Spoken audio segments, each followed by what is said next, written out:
এ সময়ে জনপ্রিয় ছড়াকার, কবি সংসদ বাংলাদেশের প্রতিষ্ঠাতা এবং লেখক উন্নয়ন কেন্দ্রের প্রতিষ্ঠাতা, কবি, ছড়াকার ও প্রকাশক তৌহিদুল ইসলাম কনকের কবিতা রুমালি। আবৃত্তি করছি আমি, নূর আলম। তোমার চোখের মধ্যে ছিল আমার অবুঝ মন, প্রজাপতির ডানায় ছিল একটি সবুজ বন।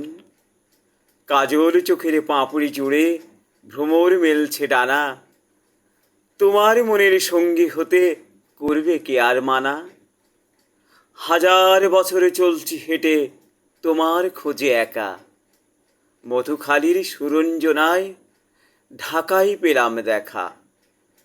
ইতিহাসের দেউল পাড়ের পোড়া ইটের গন্ধে ইচ্ছে করে যাই হারিয়ে তোমার মধুর ছন্দে। রুমালির ওই নকশি কাঁথার ফাঁসছি হৃদয় জুড়ে, একটি বেলায় আড়াল হলে হৃদয় আমার পুড়ে। আমার মনের ক্যানভাসেতে তোমার চোখের ভাষায় সবুজ ঘাসের শিশির ভেজে থাকছি তোমার আশায়। পূর্ণিমার এই জ্যোৎস্না রাতে দরজা রাখছি খুলে, রুমালি তুই হাতটা ধরে রাখিস বুকে তুলে।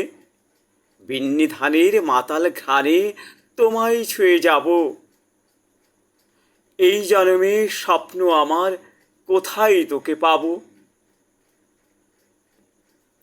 ছইলা ফুলের মালার মধ্যে যতন করে রাখবো, 12 মাসের কোকিল হইয়া তোমার পাশে থাকবো। শিশির হইয়া ঝইরা বুকে আঁচল দিয়া ঢাইকো, এই জীবনে নাহাই তুমি আদর করে রাইখো।